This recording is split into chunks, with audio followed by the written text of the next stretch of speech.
Good day, happy Friday. Marc here, Marc Wagner, DentalBytes. This is a June edition of DentalBytes. We're halfway through 2026 already. How does that happen? Time flies when you're having fun. We're rolling right into this conversation today. My guest didn't have it in his schedule, was on another meeting, and here he is. He's jumped on here, and sometimes, life is it's like a game, and The Price is Right. It's like a game of Plinko, Sometimes it just bounces around, and you just make things work. Without further ado, I'm just going to bring you on here, Pat. We're going to just race into this. Pat from Envision Group. How are you? How's the week going? How's the year going so far for you? Well, Mark, I'm glad the snow's gone. The rain's slowing down. I'm sitting in Calgary, Alberta, Canada, and our river hasn't overflown. That's a good start to the early summer, isn't it? Oh, yeah, it's actually quite outstanding. And it's been a busy close to the business year before the summer vacation period starts. And we've been enjoying it. We've been all over North America for the past number of months since Christmas. And looks like we're going to only get busier into September. Well, that's good news because you kind of have you have the pulse of a lot of industries. You're not just immersed in the dental industry. What are you seeing? Are you feeling positive about things? It's an interesting times to say the least. What would you say so far in 2026, and how are things going? Well, Mark, it's interesting because at $92 oil this morning and change, that really props up and creates a prosperous economy across Western Canada and across North America for that matter. And, it's interesting because you look at dentistry. Dentistry is a very steady industry that might have a tiny bit of impact through the fluctuations of other industry segments like energy. But we're seeing good health. We're seeing a lot of consolidation of large corporations in that midst, but which might have impact on people's benefits as they use them with their doctors and clinics. But it's been a very positive 6 months. With all the geopolitical things going on, it's just a good thing that Canada's maintaining such, a healthy, not the strongest, but a healthy economic position. Yeah, and obviously in terms of trade and things there's a lot of moving parts right now. It'll be interesting to see where everything falls and into whatever place that will be in the future. What are you seeing from the folks that you're working with in dental? I know, 2020 we got kicked with COVID. I think that's in the past now. We're still seeing sort of the personnel problems, trying to find good people. What else are you seeing from your front? We can start sort of in terms of, actually, let's reverse here. Let's dive into what is the Envision Group? What is the mission of your firm? Let's start there before we dive into sort of the dental chat. How about that? Yeah, that sounds good. Let's tread water first. And, no, thanks for the question, because our Envision team, no matter which industry we work in, and we work in multiple industries for the benefit of all of the others, but our mission is to help people, leaders, and teams envision, adapt, and achieve far more than they ever believed possible for their team. And that's been our specialty for 28 years. Right. So another set of eyeballs coming into an entity to really, hey, you're missing some things. And what typically are those things? Is it, the lack of pulling out the potential of the team, or is it product related? Is it, is there a bigger scope that they could be going after? Is it, are they focusing on the wrong things in the business? What typically are those opportunities? Well, let me sound like a true consultant for a moment. Yeah. By saying it depends. It's almost like our firm is sponsored by that product as, it depends. But what happens is you look at the industry right now within dental, within healthcare, even private healthcare down in the U.S., we're doing more and more work in that realm. But it's more competitive. It's harder to get people. It's harder to keep people. And it's a changing environment. And many of the people we've had come into our sessions, we do different seminars of different flavors. But the ones that are coming into our seminars, they want to patch the hole in the leaking boat, both on the team side internally within the four walls of their practice, but also with their patient base as competition increases. Yeah. So that's probably two serious things to look at. Now, Yeah. the other part of your question, if you don't mind, is what do we find is our focus? We've really simplified it and broken it down into two areas, and I'll give you the high level highlights of what the two areas of really refining excellence in patient care and in practice leadership. You look at the people who make your practice up, from your management, your doctors, to your hygienists, your assistants, your front desk. Really, it comes down to this: it's the bedside manner that you utilize to really treat your team and develop your team, and also to treat your patients and develop your patient base. So, bedside manner is the soft skills that you use. It's the way you communicate. It's the way you show up, the way you walk, talk, look, and act. Now, that's the first part. The second part, Mark, are the systems that you use to practice with. And we always say that, dentistry is easy until you introduce people.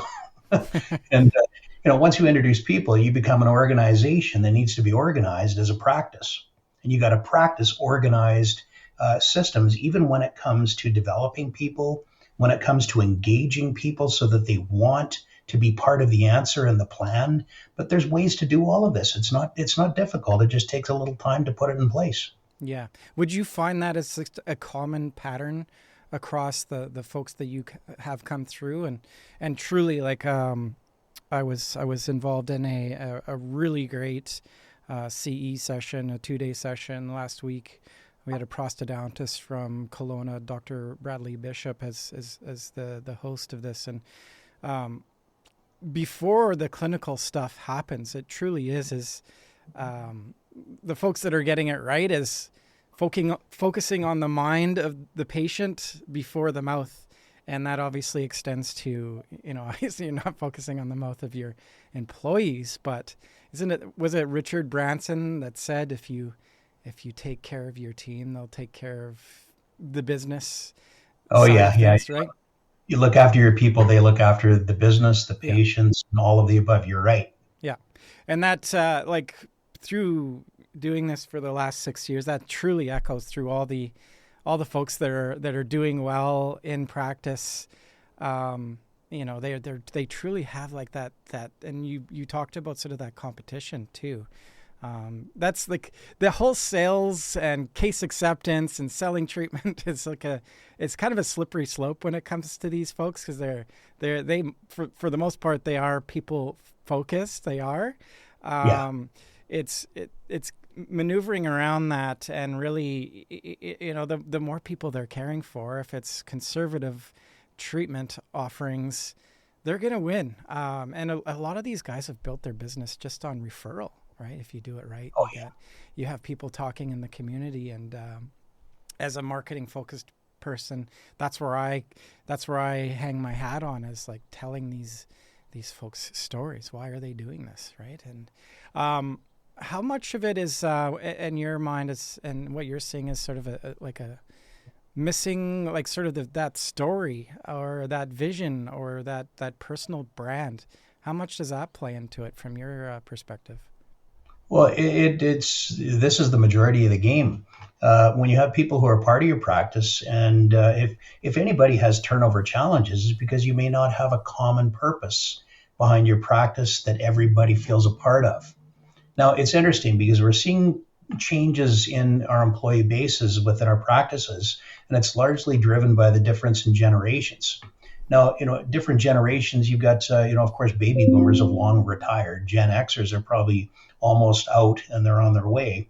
The millennials right now make up 70% of the leadership in dentistry across North America.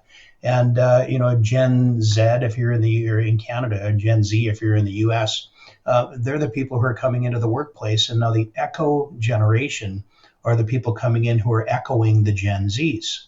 And Gen Zs, when they come to work, they want a place where their voice matters. They want a place where they feel that their contribution is something that's helping shift and improving the purpose of what they're coming to work to do. And if their voice doesn't matter, they're going to leave and find a place where it could. And that's, I think, kind of the foundation of a good culture, isn't it? Everything. And sometimes it's these type A personalities, and we can sort of get into sort of the demographics too. I'm curious to hear how many of these new grads are coming out and actually looking to buy practice or looking sort of the DSO route. What makes a good leader? Let's just keep it just very high level. What makes a good practice leader? And now that could be even practice manager, right? Like sometimes, you're handing the business operations over to somebody else so these folks can focus more on the dental part of the business. And that's sort of, I think, why there's such a pull, or like a gravitational pull towards that whole DSO concept. So what makes a good leader? Yeah, I'm going to ask a question to your question. Perfect. The real great leaders that are out there is in the question, who's following? Yeah. And It's that simple, because like if we're a practice leader and we need to get something done, we put the request out there and you hear crickets. Then you got to look at your leadership and say, what am I doing wrong? If nobody's responding to the needs of the practice and you need somebody to stay late because you have to get somebody to come in and do something, but it's the loyalty factor within your practice that makes the difference. Like, good leaders are people who are there to help develop people's confidence. They're there to help develop people's careers, but they understand each person on their team, their goals, their challenges, and their needs, not just professionally, sometimes personally. Right. So great leaders are in the know, but they're people who they show they care, and they're there to help others move their own lives forward too. With a level of empathy. Yeah. 100%. Have you seen any sort of like a financial incentive with the employees, any system like that working within a practice? The financial motivators. Is there anything like that works? Well, Mark, financial motivators are short-term. They're a Band-Aid. And they're a Band-Aid that, rests over the wound, the deeper wound within the organization that usually has to do with the quality of leadership within your practice.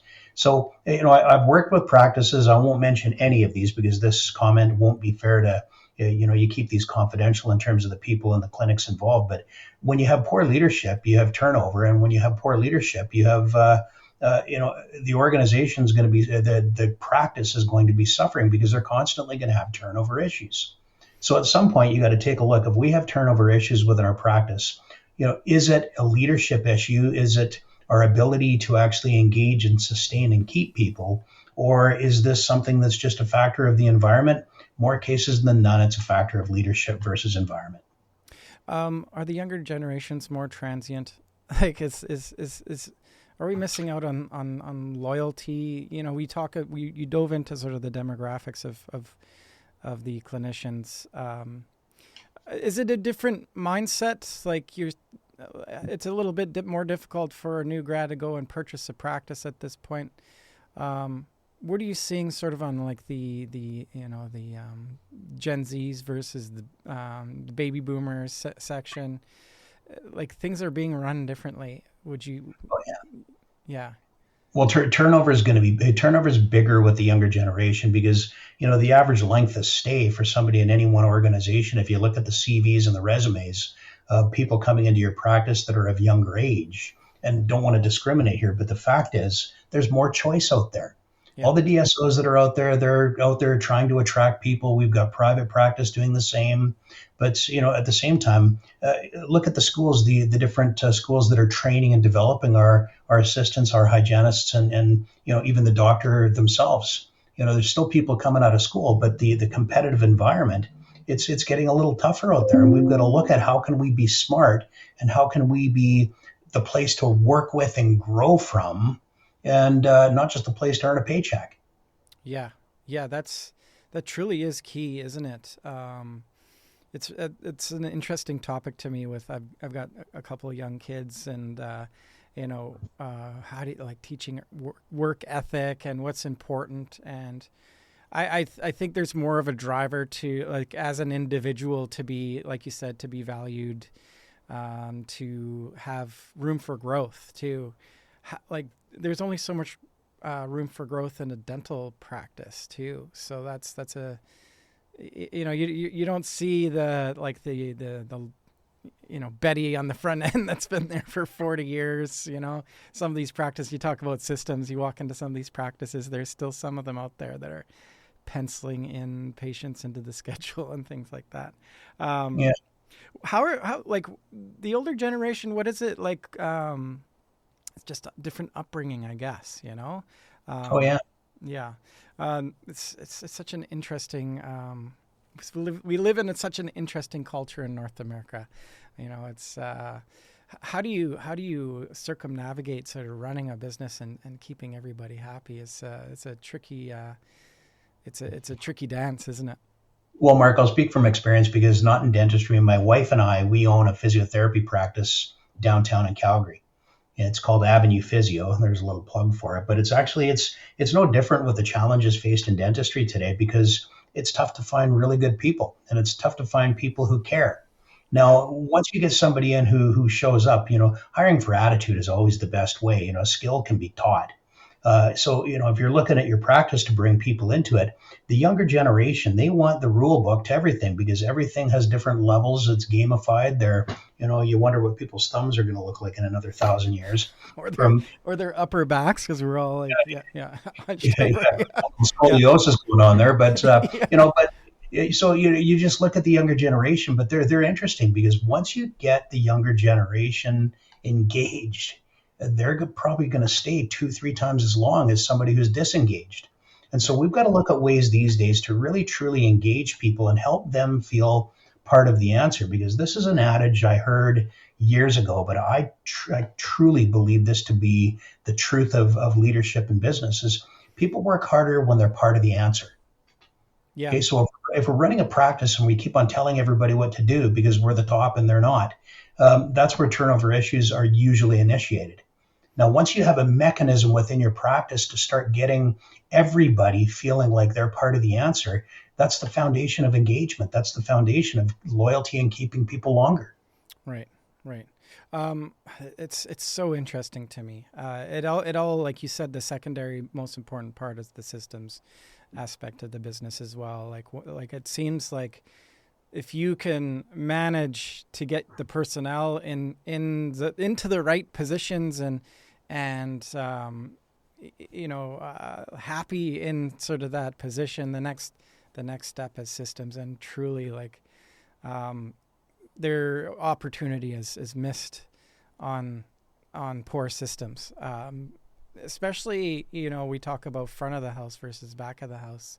I think we tend to neglect. It seems there's a bit like there's not as much resource for the folks at the front end, and personnel wise, I've heard some practice owners looking outside of the dental industry to find those folks to come into the front end.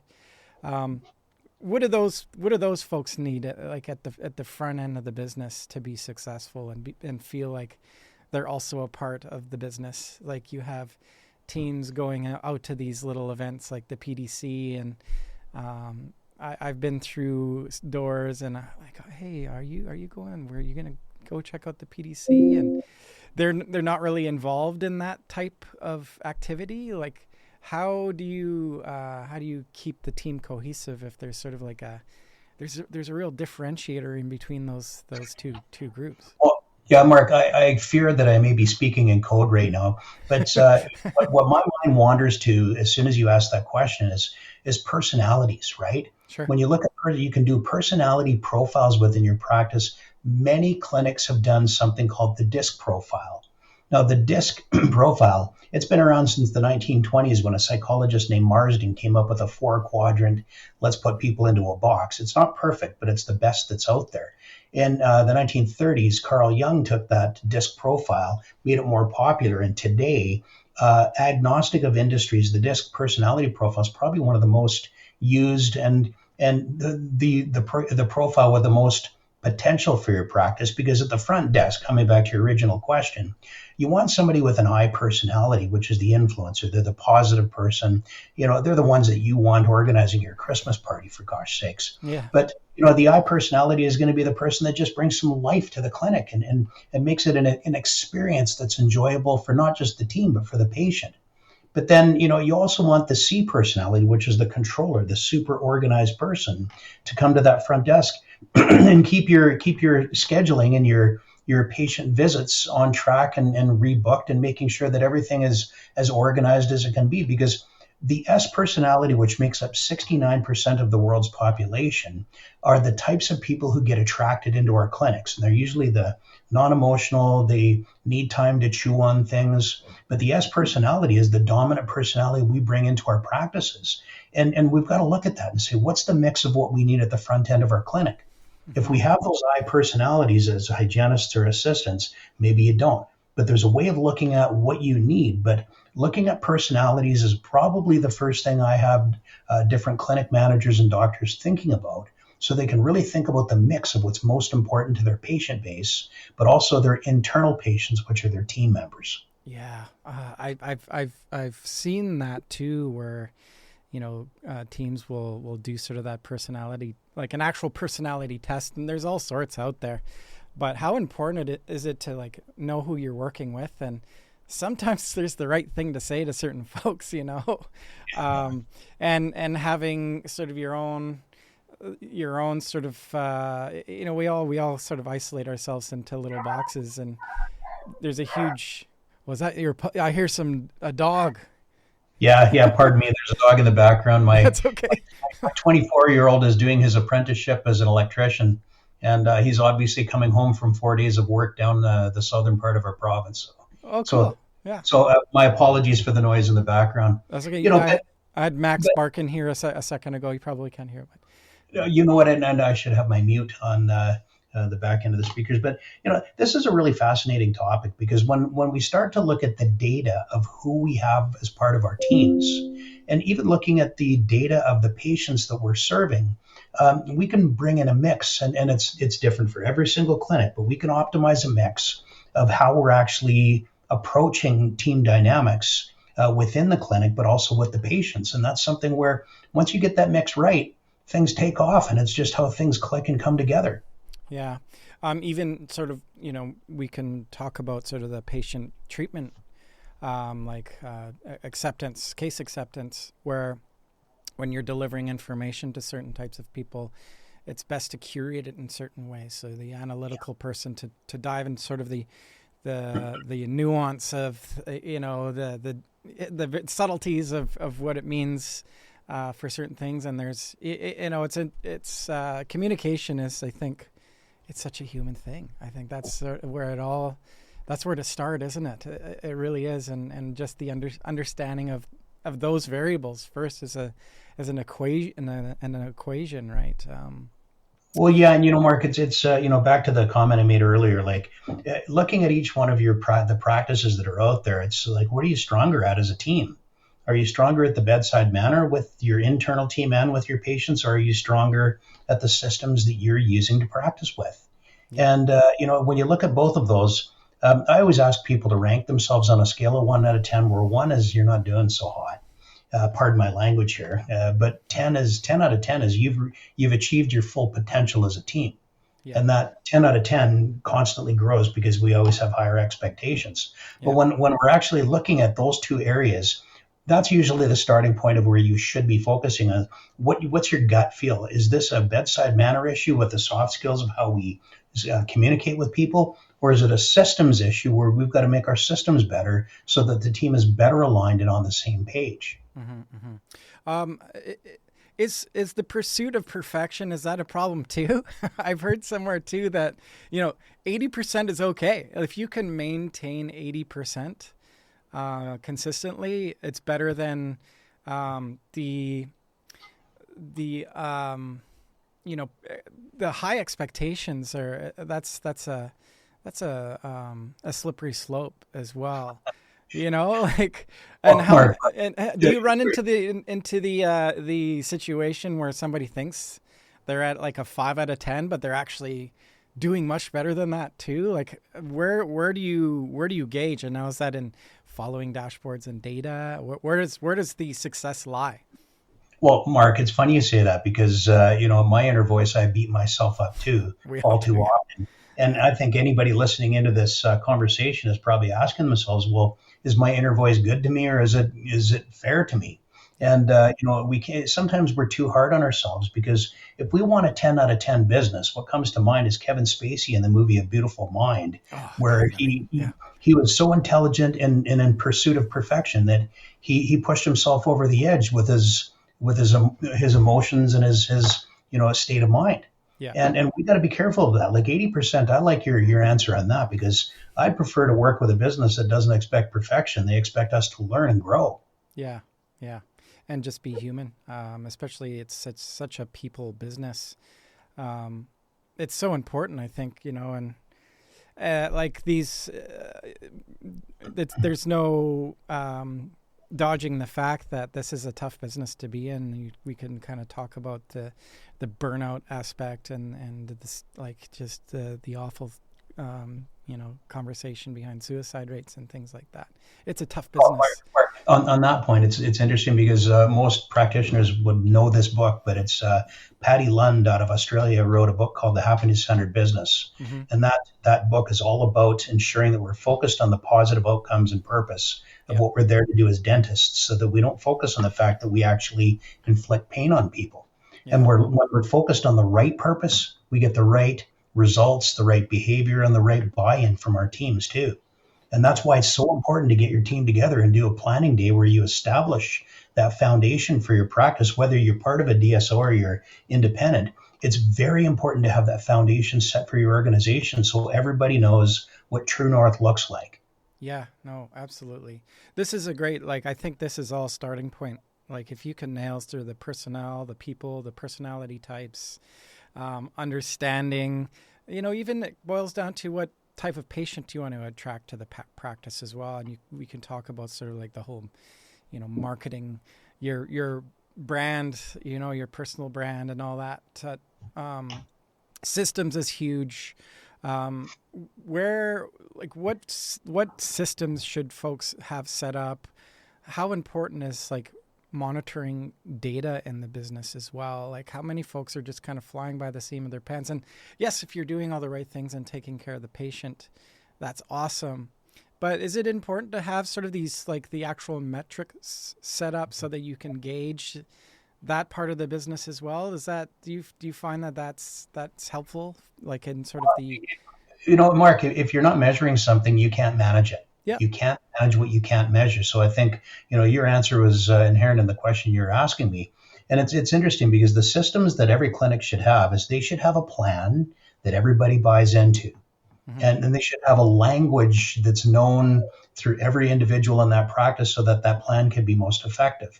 So that's the first part of systems. The second part of, and the plan is like the GPS that guides the practice from where you are today to where you want to end up and where you want to be, Yeah. vision wise. Now, the second part is, using the metaphor of GPS and vehicles. If we, use a vehicle metaphor, when you pop open the glove box of your car, there's a little book in there, right? What's the book that you'll find in any glove box of a vehicle? Yeah, I don't know. I don't look at it. Anyway, it's all online, but it's the operator's manual. Yes, And of course. Yeah. the practice environment, we call it the practice playbook. Right. And if you have a playbook that outlines the systems and the checklists that you use to practice, not just ethically and responsibly, that's the thing that we're all expected to do. But if you're practicing in a way that's creating an experience that's pulling the patient and the team members who want to come back, now you've got a great playbook. But the playbook and the plan, we call it the strategy, but the playbook and the plan go hand in hand. One change to one impacts the other. And when you've got a well-documented playbook for your practice and you've got a plan that everybody feels a part of, I would love to see where the results for that practice would go if they don't have it today. Yeah, no, for sure. And then setting up guidelines, and what's your thoughts on sort of expectations of individuals? Like, obviously those expectations, and, we can talk about production quota. I think a lot of, like, the DSOs have that set up for their clinics as sort of this, like, benchmark things, right? What about goal setting with individuals in the practice too? Like, what do you want to achieve? Like, and helping the individual in the practice reach their own personal goals within their own career. Is that sort of important bits as well? Do you? Well, it is, Mark. Like it's very important. Now, one thing is, I'm not the expert on those on the statistics and data. There's other providers that are out there. We just finished doing a seminar in Kelowna. We were out there. You know about this with Bobby Yep. Joe. Yep. And so with Patterson, now what she did is she brought a bunch of practitioners in, and she spends day in and day out within different practices, and she understands how each of those practices are measuring their success. And so turn to your trusted advisor on that side of things, find out what the metrics should be and what they need to be competitively from some of the other practices in your region. And you're probably going to have something that hits and becomes more impactful and important to you, because every organization has similar methods of measurement, but they're all unique to the team and the environment that they're part of. Mm-hmm. What's the secret sauce then? Like, obviously, you can intervene and go towards the cleaning up the culture and making it a better environment to be at. Like, in terms of the most impactful things to do in the practice, what else is your group doing to dive into these businesses and really getting the best out of the variables, if you will? There's leadership written all over the website, and I think that's a major component. What would be the top 4 things within the dental practice that are you focus on these things and make them the 80%, if we will, that would have the most impact on running a successful dental practice? Well, Mark, first, can I add 1 to your 4 and make it 5? Yes, of course, because I'm sure there's add 10 if you want. That's more than okay. So here's something. If you're running a practice, I'm going to talk in terms of the bedside manner and the systems to lead with. Now, the top 5 items people are looking for, every practice that we've worked with on the bedside manner side, is number 1, how good are we engaging not just our team but our patients? So engagement is number 1. Number 2 is how well do we handle conflict, because it's going to happen. Emotion's going to leak into the game at some point. How well do we handle that conflict is number 2. Number 3 is how well do we actually deliver feedback, positive feedback, developmental feedback, corrective feedback to the people within our practice, but also our patients, because clear communication is important. Okay. Number 4 is actually how well, how much influence do we have, not just within our clinic, but within our community? How much influence do we have within our patient base and the extended group that we want to attract into our practice? And the last and final one is emotional intelligence. Now, that sounds fluffy to many, but it's becoming extremely important for the younger generation, where if we're not tapping into the emotion of our team members within our practice and our patient base, we are missing out on a big can of something that Adam Sandler said in the movie Waterboy. I won't go there, but you're free to, Pat. On this isn't okay. It's okay. Well, I just like that professional, but you know what I mean. So that's bedside manner. On the system side, if we have a decent playbook that we could actually use as a succession guide, if we had a clinic manager or any one of our hygienist assistants or front desk move on, if that playbook had the systems that they use to perform at the very highest of levels, that's the playbook. And if we had a plan that every single person in the practice said, yes, I feel part of it, you've got the most successful clinic you've ever had. And we teach people how to do it so they don't need us long term, because I don't like being a bottom line lingering after effect. I'd rather have other practitioners who are retiring. And by the way, our Envision team, we're like a retirement haven.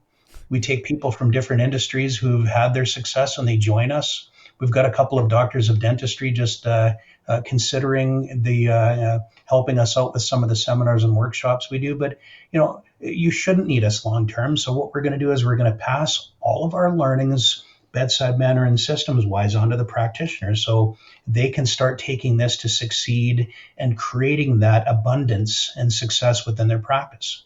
That's our game. I love that. Keying in on sort of the emotional intelligence portion of what you said. I think, if the wheels aren't on the track, so to say, if we look at this as a ship, even the tendency to sort of, it boils down to decision making too. If you're not in check and things are out of control, it's sort of like a downward spiral. regardless if you have your emotions in check. It's such an interesting, and like the patients walking through the door feel these things. Like I think humans have an extra sense for these things, and you want your patients to walk through the door and they're greeted by people that are happy to be in the environment, right? Well, okay, it's funny, Mark, but I sort of jump in, but it just made me think of one last thing here. It's my wife and her physio clinic environment. She used to have a high C personality as a clinic manager, and she moved on. And the new person who came in has C in her, but she's more of a high I personality. Mm-hmm. The real positive, outgoing, and the dynamic has changed. Yeah. They probably get more new patients in a week right now than they used to get in a month. Yeah. And so the dynamic has changed, and so too is the attractiveness of her practice and the clinic to other people within the region she has her clinic in. Yeah, I see. I see it echoed. It's truly like how you are, how you present yourself on a day to day too, especially as a leader, it really has a major impact. Like it's so important to self-reflect on. It really is like a calculation, right? Like it's introducing a different chemical into a pool or whatever, right? It's it's a people business, and really like that's the hugest variable in it all. And this will be episode 170, and it's just another bright mind saying the same, like echoing the same thing. it's sometimes it's like take a deep breath, right, first, and don't look too far down the road yet, and just like take some time to reflect on these things. And it's hard, like you're immersed in the practice, and there's no escape. I run my own business, and I totally understand that. Like you're on all the time, you got and dealing with people, both team members in such a kind of a small area too.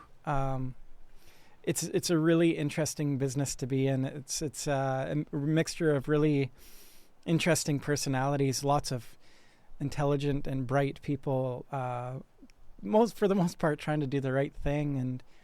And if you could talk to like a new grad coming into the industry, maybe they're buying a new practice, what would you say to that new grad to ensure that they had like the absolute best career possible?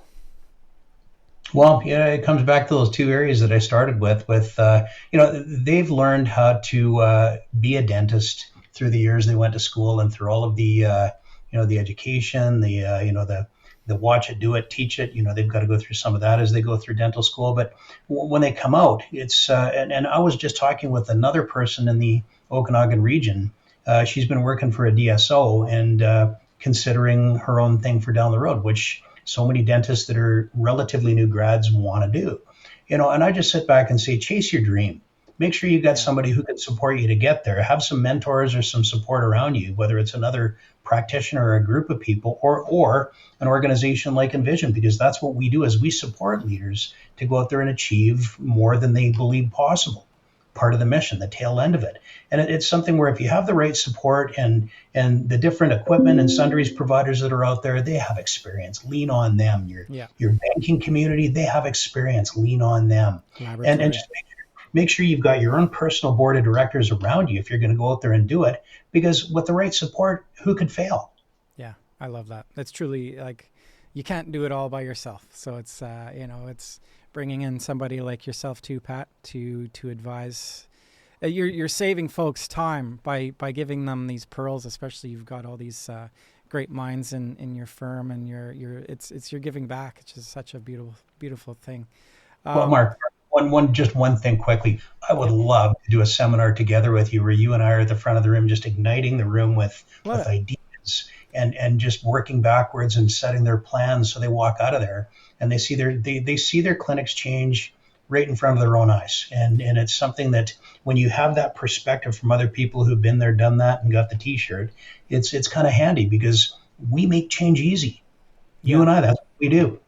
I honestly, Pat, I would love to be in the front of the room. Like I've gained I'm so blessed to have gained so much knowledge and having a lot of these amazing conversations as non-clinical guys. Like you know what I mean? I've not worked a day in a dental practice, but I've seen the breadth across the industry and have a really, I would argue, a pretty good vision on things. Well, Mark, if you read enough books on leadership and running a practice or a business, they all kind of say the same thing a little bit different. There's a common thread.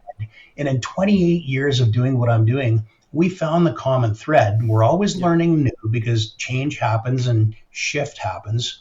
But we're always seeing the difference. But the fact is, there's a common thread, and if you follow the common thread, you can't fail. Yeah, and you're maintaining that 80%, and you're not beating yourself to crying yourself to sleep every night because you think you're missing out on everything, and you're taking care of yourself too. Like I think that's a major part. That yes, you've got so much energy focused in on this one entity being the practice, and you're caring about everybody else and how they're doing, but are you going to the gym? Are you eating properly? Are you getting enough sleep? Like even simple things like this are crucial to, waking up in the morning and having the motivation to get in there and be that sort of like that 1% better every day sort of a conversation, right? Yeah. It's I love it. Pat, this has been awesome. I want to talk to you before we kick off here. You started the conversation. I see you the photo up above your melon there. You were in a I want to talk about that. You were in a movie. You're a stunt double or whatever. I want to hear more about that. Okay, 40 years ago, I was riding and doing BMX freestyle shows together with my brother Terry. We were traveling around North America doing these X Games styled shows. Our sponsor was Norco Bicycles, and we actually got a phone call at the end of our summer after September when everything starts to slow down. And we got a phone call saying that they're filming a movie in Calgary and down in California. Could you be in Calgary day after tomorrow? And we said we absolutely could. So we went home, we got packed up, and we spent about a month filming the movie Rad. And our director's name was Hal Needham. He did Smokey and the Bandit, Cannonball Run. Lori Loughlin, she was from the TV show Full House. Amazing person. She was in the movie.